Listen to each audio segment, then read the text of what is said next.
Hey, silent fighter. Yes, you. The one who smiles in the daylight but battles invisible wars at night.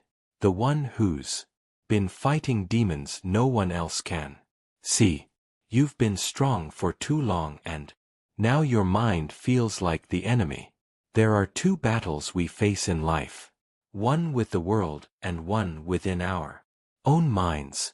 And the truth is the one inside your mind is the deadliest. Because while external situations may cause pain, it's your thoughts that keep the pain alive. You can be sitting in a calm room with no enemies, no danger, and still feel fear, regret, anger, and shame. Why? Because the battlefield is in your head. You've probably had days where everything seems okay on the outside, but your mind won't stop attacking you. A single negative thought starts to grow like poison. I'm not good enough. I always mess things up. They don't really like me. These thoughts start small, but if you don't take control, they spiral and take over your identity. That's where Stoicism becomes a weapon. Ancient Stoics like Marcus Aurelius, Epictetus, and Seneca lived in hard times, wars, slavery, exile, betrayal. But they learned something that most modern people never realize. You cannot control the world, but you can always control how you respond to it. As Marcus Aurelius wrote in Meditations, you have power over your mind, not outside events. Realize this, and you will find strength. Let that sink in. You don't have to be rich. You don't have to be perfect. You don't have to control every situation. You just have to learn how to respond instead of react. You're not your negative thoughts. You're the observer of them. And if you're the observer, that means you can choose how long they stay. This video is not for someone who wants to feel good for 5 minutes. This is for the warrior who's ready to stop living under the weight of their own mind. This is for the person who's tired of the voice that says, "You're not enough." In the next 7 chapters, we will break down the most brutal mental traps that feed your negative thinking and how Stoic philosophy gives you the exact tools to destroy them. So, don't just watch this video, study it. If you want peace, clarity, and inner strength, don't skip any part. Each section builds on the last. Before we begin, I want you to drop this affirmation in the comments. I am stronger than my negative thoughts. Like this video, share it with someone you care about. Subscribe if you're serious about inner growth. And now, let's kill the negative thoughts, one Stoic truth at a time. Number 1, you are not your thoughts. Let's begin with the most important truth. You are not your thoughts. This might sound strange at first because we've been raised to believe that every thought we have is somehow us. But take a moment and think how many random, scary, weird, or painful thoughts pass through your mind in a day. If all of those were you, then you'd be changing identities every minute. Stoicism teaches a deep but simple idea. The mind has 2 parts: what happens and how you respond to it. Negative thoughts will come. That's normal. What matters is what you do with them. Epictetus once said, "It isn't events themselves that disturb us, but our opinions about them." This means even if a painful thought enters your mind, "I failed. I'm ugly. They left me." That thought only becomes suffering if you believe it. Otherwise, it's just noise. Let's say you see a dark cloud in the sky. You don't run screaming just because it might rain. You look at it, prepare if needed, and move on. That's how you must treat your negative thoughts. Acknowledge, detach, let go. The problem is most people let a thought become their identity. I thought something anxious, so I must be an anxious person. I had a negative thought about my relationship, so it must be over. Nah, thoughts are not facts. They are suggestions, not commands. Think of your mind like a radio station. Just because a song plays doesn't mean you have to dance to it. Learn to change the station. A great exercise from the Stoics is writing down your disturbing thought on paper and questioning it like a judge. Ask, is this 100% true? What's the evidence? What would Marcus Aurelius say about this? Will this matter in 5 years? By the end, you'll often realize that your thought had no real weight. Just felt heavy. Another tool, label your thoughts. Instead of owning them, don't say, I'm a failure. Say, I'm having a thought that I failed. That creates space, and in that space you get power. Remember, you are not your thoughts. You are the sky. Thoughts are just clouds. Number 2, stop arguing with reality. One of the deepest roots of negative thinking is this: resisting what already is. You don't suffer just because something bad happened. You suffer because your mind keeps saying this shouldn't have happened.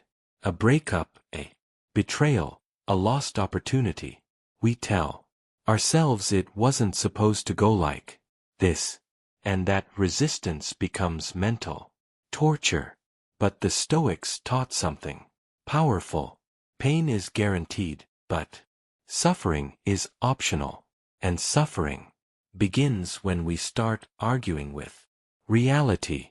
Epictetus put it perfectly. Do not seek to have events happen as you want them to, but instead want them to happen as they do happen, and your life will go well. Now, this doesn't mean you should celebrate pain or pretend things are fine. What it means is stop wasting energy trying to undo the past or rewrite what's already real. If it happened, it happened. Accept it. Then decide what to do next. Think about this. A person standing in the rain can scream, cry, and curse the sky. Or they can accept that they're wet, grab a coat, and keep moving. Which one do you want to be? Most negative thoughts come from wishing the past was different. Why did they leave me? Why did I say that? If only I had taken that chance. But none of these thoughts change the event. They just keep the pain alive. The Stoics call this the practice of amore fati, love of fate. It means loving what is even when it hurts. Why? Because the event is not in your control, but your response is. Let's take an example. Say, you failed an exam or your business idea crashed. A negative mind will say, I'm worthless. I never succeed. A Stoic mind will say, this is a moment, not a life sentence. What can I learn from it? Don't fight the moment. Use it. Here's a tool. Every time your mind starts saying, this shouldn't have happened, catch it. Say out loud, but it did. So now what? That one line flips your power back on because you stop being a victim and start being the author again. And here's the truth you need to remember. Peace doesn't come from having a perfect life. Peace comes from accepting what is and still choosing to move forward. I want you to drop this affirmation in the comments. I accept reality and I grow from it. Music. Number 3. Don't trust the first emotion. Most people make a deadly mistake. They treat their first emotion like the truth. But Stoicism teaches you this critical skill. The first feeling is not final wisdom. Anger, fear, jealousy, sadness, these are reactions. And reactions are usually loud, messy, and irrational. If you always obey your first emotion, your life becomes a roller coaster. Think of emotions like waves. The first one crashes hard, but it always passes. If you can wait, reflect, and observe instead of acting, you win. Marcus Aurelius, a Roman emperor under constant pressure, wrote this: "The first rule is to keep an untroubled spirit. The second is to look things in the face and know them for what they are." Imagine that the ruler of the world reminding himself to stay calm and look deeper. Let's say your friend ignores your message. The first thought might be they don't care about me. But if you wait an hour, maybe you find out they were busy or sick or just forgot. If you acted on the first emotion, you might have ruined a good friendship. Here's the practice. When a negative emotion hit, pause, name it, delay the reaction. Say, I'm feeling anger, but that doesn't mean I'm right. I'm feeling fear, but that doesn't mean I'm in danger. I'm feeling jealous, but that doesn't mean I'm less. Your emotions are signals, not orders. Another Stoic technique, the view from above. This is when you mentally zoom out. Instead of seeing the problem up close, imagine yourself from far away. Imagine you're looking at your life from space. Suddenly, that embarrassing moment or angry argument seems small. It gives you perspective, and perspective kills unnecessary pain. Also, practice this line: let me wait before I react. That small sentence has saved careers, marriages, friendships, and most importantly, your peace. And remember, you are not weak for feeling emotions. You are wise when you don't let them control you. I want you to drop this affirmation in the comments. I pause. I choose. I don't react blindly. Number 4. The stories you tell yourself are creating your pain. Most of the time, it's not the situation that breaks you. It's the story you tell yourself about it. You get rejected and the mind says, they never liked me. I'll always be alone. You make a mistake at work and the mind says, you're a failure. You're not capable. This is the trap. You confuse facts with interpretations. The Stoics understood this deeply. That's why Marcus Aurelius wrote, if you are pained by any external thing, it is not this thing that disturbs you but your estimate of it. And this you have the power to revoke at any moment. Let's pause and unpack that. It's not the rejection, the silence, the failure, or the delay that hurts most. It's the meaning you add to it. And most of those meanings are false stories built from fear, insecurity, or past trauma. Your boss gives you a short reply. You assume they hate you. A friend doesn't invite you. You assume you're not valued. You didn't get the result you wanted. You assume you'll never succeed. But what if none of that is true? One of the most powerful tools to kill negative thinking is to separate the event from the story. Here's how you do it. 1. Write down what happened, just the raw fact. My message wasn't replied to for 2 days. 2. Now write down the story your mind is telling. They don't care about me. They're avoiding me. 3. Now challenge that story. Oh, do I know this is true? Oh, is there another possible reason? Oh, have I ever delayed messages for reasons that had nothing to do with the person? Often, just doing this exercise helps you realize your thoughts aren't reality. Here's the Stoic mindset. Bad things happen, but they don't define you. You define the meaning of what happens, and in that power you shape your emotional world. Use your mind to heal, not hurt. Your brain is a storyteller, but you are the editor, and a wise editor doesn't let false stories go to print.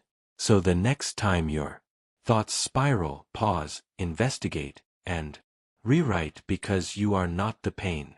You are the author rewriting the page. I want you to drop this affirmation in the comments. I control the story. I choose peace over panic. Number 5. Your environment feeds your inner dialogue. Let's be brutally honest. Your surroundings affect your thinking, and most negative minds are not born. They're built by toxic environments. The people you spend time with, the content you consume, the habits you repeat, all of these are feeding your inner voice. And if you're surrounded by noise, drama, chaos, and pessimism, your mind will reflect that chaos. Seneca, one of the wisest Stoics, warned, associate with people who are likely to improve you. Welcome those whom you yourself can improve. This wasn't just about friends. It was about mental hygiene. If your mind is like a garden, who are you letting plant seeds in it? Let's break it down. Negative people. If you're constantly around people who complain, gossip, or belittle others, you start picking up their mindset. Your brain mimics what it hears most. Toxic social media.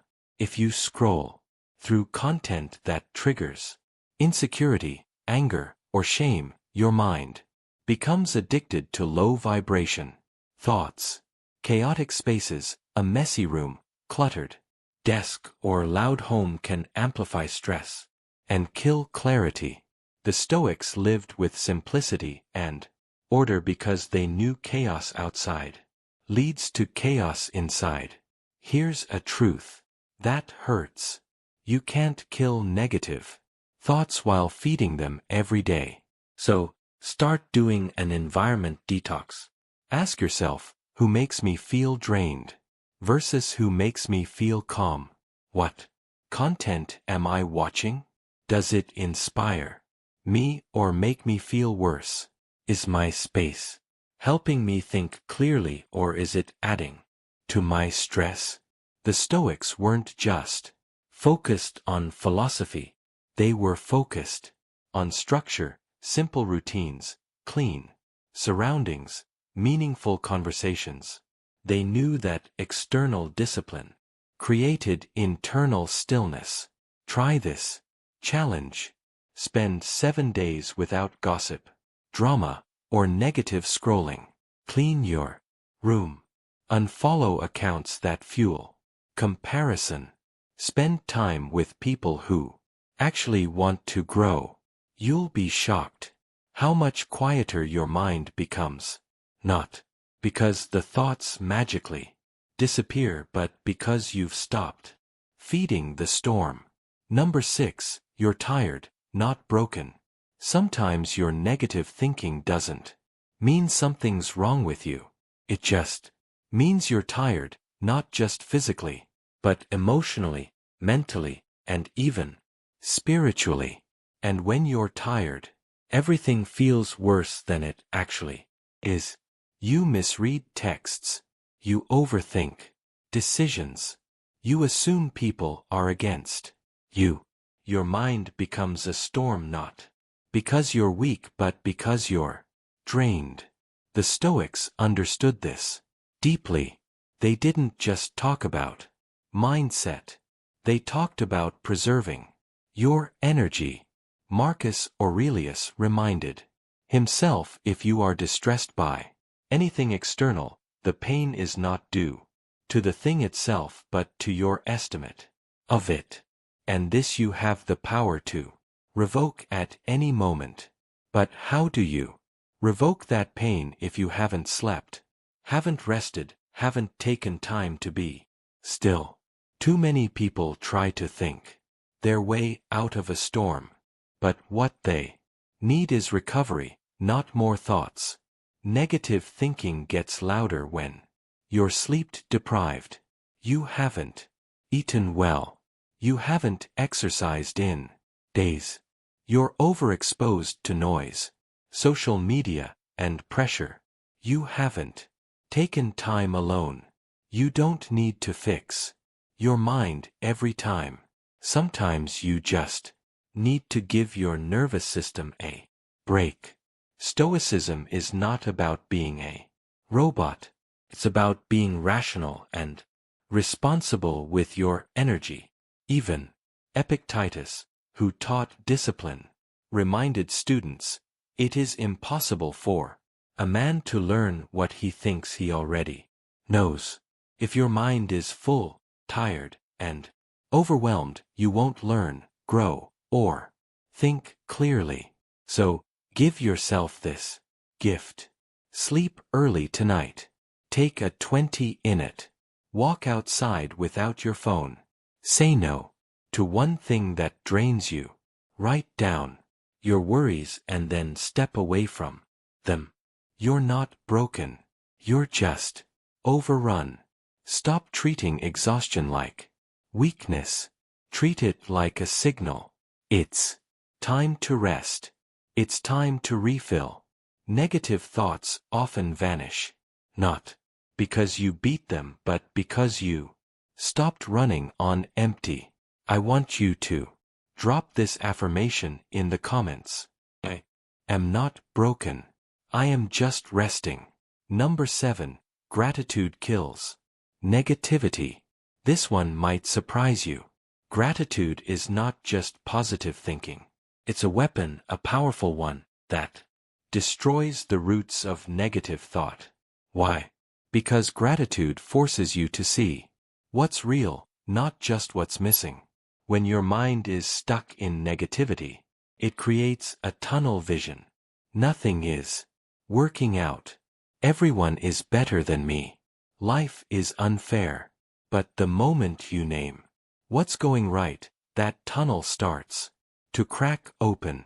Seneca wrote, "It is not the man who has too little, but the man who craves more that is poor." Most negative thinking is rooted in lack. Feeling that you are missing something. But gratitude reminds you already have so much. And this isn't about ignoring problems. It's about balancing your perspective. In your lowest moments, ask, what am I taking for granted right now? What do I have today that I once wished for? Who do I still have around me? Write it down. One line. That's all it takes to start shifting. Let's say you feel lost in your career. That's real. But maybe, just maybe, you're healthy, safe, fed, and learning. Your relationship is struggling. But maybe you've discovered your own strength, boundaries, and self-worth. Gratitude is not a fake smile. It's not pretending everything is okay. It's looking life in the face and saying, yes, this hurts, but I still choose to see what's here. Here's the deeper truth. Negative thinking grows in the soil of forgetfulness. When you forget your Blessings, your wins, your survival. Stories, you fall into the lie that life is all pain. So remind yourself, make it a ritual. Every morning or night, write down 3 small things you're grateful for. Here are a few ideas to guide you. A breath, a meal, a memory, a person, a small wind. You'll start to notice something. That ache in your chest will loosen. That fog in your head will clear. Because gratitude gives you anchors. And anchors keep you from drowning in the storm. If you've made it this far, understand this. You've already started killing negative thinking, because awareness is the first cut. And awareness is exactly what Stoicism gives you. This isn't about never having a negative thought again. That's not realistic. The Stoics never aimed for perfection. They aimed for practice. You've learned that you are not your thoughts. You are the observer. You don't have to argue with reality. You can accept and grow. Your first emotion is not always your truth. Pause, reflect, choose. The stories in your head are just that, stories. Rewrite them. Your environment matters. Clean it up to clean your mind. Tired doesn't mean broken. Sometimes rest is the medicine. And above all, gratitude is your armor against darkness. Marcus Aurelius faced loss, betrayal, and stress few of us could imagine. And still he wrote every day to train his mind toward peace. So train yours daily, silently, strongly. You don't have to be loud. You don't need everyone to understand. Just keep showing up for your mind, and your life will begin to transform. And if no one told you today, you're doing better than you think. Not because things are perfect, but because you're aware. And from awareness, everything can change.